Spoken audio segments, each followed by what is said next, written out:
Hey everyone, welcome back to Paper Made Me Do It.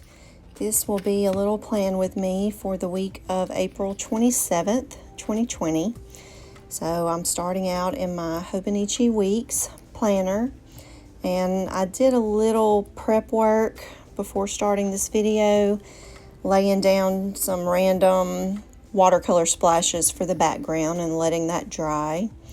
And then I'm going in with a zebra highlighter brush pen. These are not quite as opaque as other brush pens, but they have not only the brush tip on one end, they have the more fine marker type tip on the opposite end, similar to the regular zebra mildliner highlighters. So I'm using the opposite end that has the fine marker tip to kind of outline the sections on the left side of the spread. And then I'm going in now with a glue stick, and this is a little project that I worked on over the weekend. I took a new stamp set that I received and made some kind of faux washi. It's obviously not on washi paper. This was just some leftover strips of cream colored paper that I had in my stash, but I just stamped over those strips with some abstract shapes in different colors, and those colors I kind of pulled from for the watercolor background as well. So I just laid one strip down on the far left side of the spread, and then a little accent strip on the bottom of the right side of the page. Now this was also another larger scrap of that cream color paper that I had.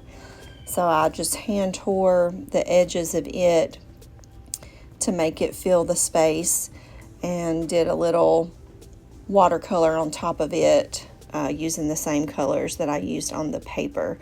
So even though it's the same colors, it looks a little more intense because it's on that cream colored paper, which soaked up the color more so than the Tomoe River paper that comes in the Hobonichi Weeks. So since I covered up the normal strip on the left side that has the numeric date and the day of each week, I'm going in with this little block stamp set and just stamping out the numeric date down the left side of that column. I love using these stamps.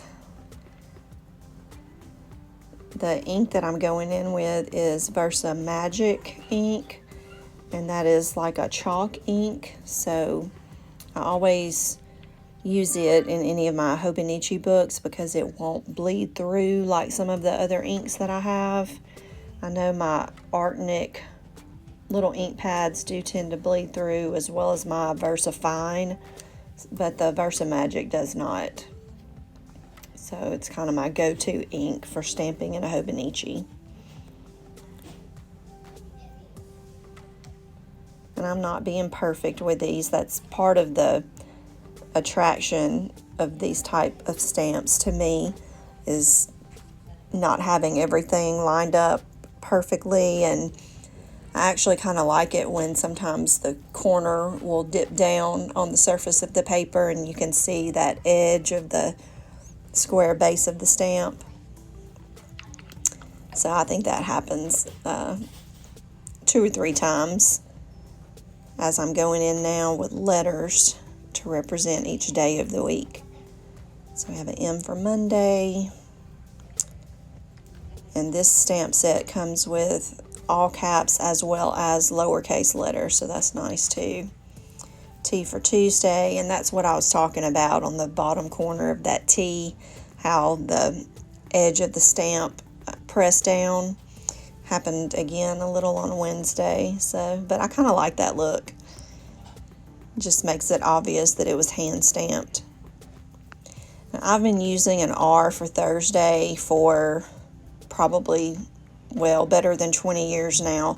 That was a habit that I developed in my college years because the college that I went to used T and R on our schedules to represent classes that were held on Tuesday, Thursday. So after being accustomed to using an R for Thursday for 5 years, I just have always kind of stuck with that. So F for Friday, I just used an S for Saturday and Sunday, and now I'm going in with some text stamps. These are from Allie Brown, and I just love the way this font looks. They're like an outline of each letter that you can leave open like I did in this spread, or another way to use them is that after the initial stamp dries, you can go in with some other type of media like more paint or markers or colored pencils and actually fill in each letter if you choose. But I just decided to leave these open, and I'm using that same black Versamagic ink. And I just arranged the letters for April and May since the months change midweek, and kind of lined them out vertically since I had this kind of, I don't know, abstract feel going on with my little stamping.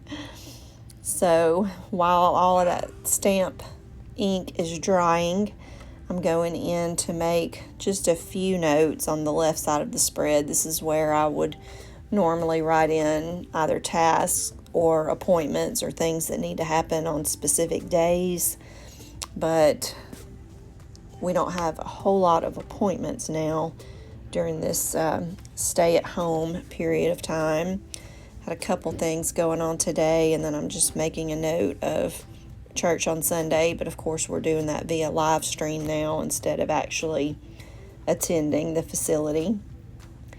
And then on the right side, or that third column of the left side of the spread, I'm going in with what I normally do and just jotting down the projected weather for each day of the week. I get that from the free weather app on my phone, and write the high and low temps as well as a little doodle of whatever the weather's anticipated to be.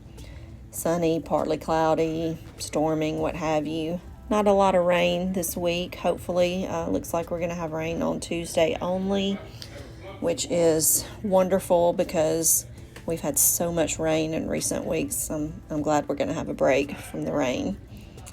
And then under each weather notation at the bottom of each block, I'm just going in with our tentative meal plan for the week. And the pen that I'm using for all of the writing this week is a Pilot Kaküno fountain pen in the fine nib. And I'm just using a Pilot Namiki black ink cartridge. So it's not waterproof or permanent ink. So that was why I waited until all of the watercolor was dry before doing any type of writing. But my meals are pretty much the same rotation. There's maybe a couple I trade in and out, but I've been in a rut for a while with meal planning. And I've had several people ask when they see my meal plan if I'm from Louisiana or specifically from South Louisiana, because you'll see I often do jambalaya, gumbo, things like that. We actually do live in Louisiana, but we are in the northern part of the state. But we have a lot of friends down south, and we love the culture, so a lot of my meals that I do have on repeat are kind of classic to southern Louisiana. So after I got done with that column, I'm moving over to the right side of the spread again, and this is just a little quote that I found online, kind of just a little source of inspiration for the week. And I tried to make this a happy spread with these colors. So this is from Roy T. Bennett, and the quote I just kind of jotted down in quick, kind of messy cursive. It says, "Do not set aside your happiness. Do not wait to be happy in the future. The best time to be happy is always now." Love that. So then I'm going in with what's starting out as a fairly short to-do list for the week. Hopefully it'll stay that way. But I'm just using the little dots for bullets to jot down a few tasks that don't necessarily have a specific day but need to get done this week. And that is it for this spread. So I really appreciate y'all watching. I hope you have a great week, and I will see you soon. Bye-bye.